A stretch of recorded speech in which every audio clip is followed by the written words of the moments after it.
Speaker, as we approach the end of 6 hours of debate on this amendment, I think it has been a good and healthy discussion. According to our count, we've had more than 90 members of the House come to the floor and express their opinion about this situation with ISIL in Syria and Iraq. I think part of that is it has given all members the opportunity to express their concerns and their hopes about what we can do as a country going forward. But it seems to me through the course of these number of hours that most members agree on at least three things. One of the things that most everybody agrees on is ISIL is a significant threat. It seems to me they are clearly the best equipped, best trained, best financed terrorist organization we've ever faced. And in addition to that, as the ranking member noted at the beginning of the debate, there are thousands of people who have Western passports who are fighting with ISIS who can easily come to the United States and Europe to launch their attacks. The second thing I think most people agree upon is this is a very complex situation. We have the Syrian civil war underway. You have the change of government in Iraq. You have the situation with the Kurds, many players, Iran, that make this a very complex situation. So all of those members who go down and say there is no good alternative, I think I agree with that. There is no good, no at least perfect alternative to deal with this.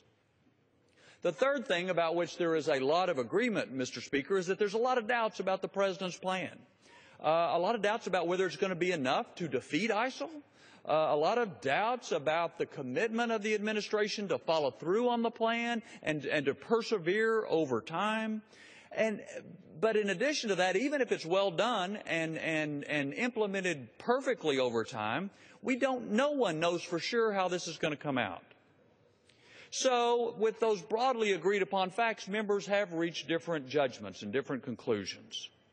But it just seems to me, Mr. Speaker, that approving this amendment to give the military, the Department of Defense, the authority to train people in Syria as part of that fight makes sense.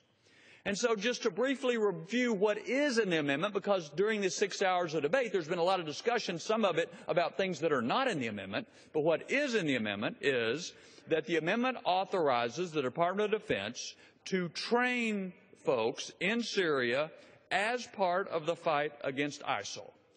And it is absolutely true that the Department of Defense has done this very thing in at least 40 countries. Now, for all those people who say this is a slippery slope to war, I just note we're not in war in 40 countries.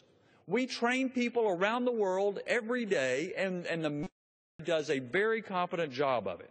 That's what this authority does. That's it, to train folks to defend themselves.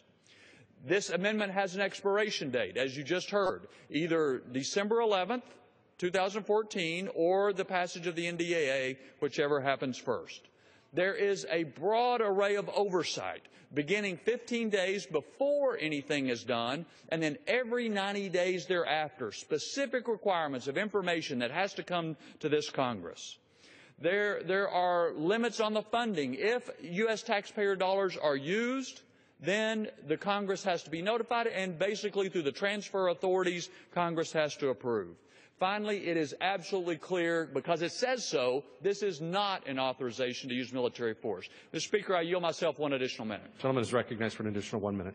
All of those people who are concerned that it's not an authorization for use of military force may have a very good point, but that's not what this is about. This is about a narrow train and equip authority that would provide the Syrians the ability to get into this fight against ISIL. So the bottom line, Mr. Speaker, is that I think another thing most everybody agrees upon is you can't defeat this group from the air. You have to have folks on the ground. We have folks on the ground with the Kurds. We have folks on the ground who will be more competent with the Iraqis. We need some folks in Syria to be on the ground. That's what this amendment does.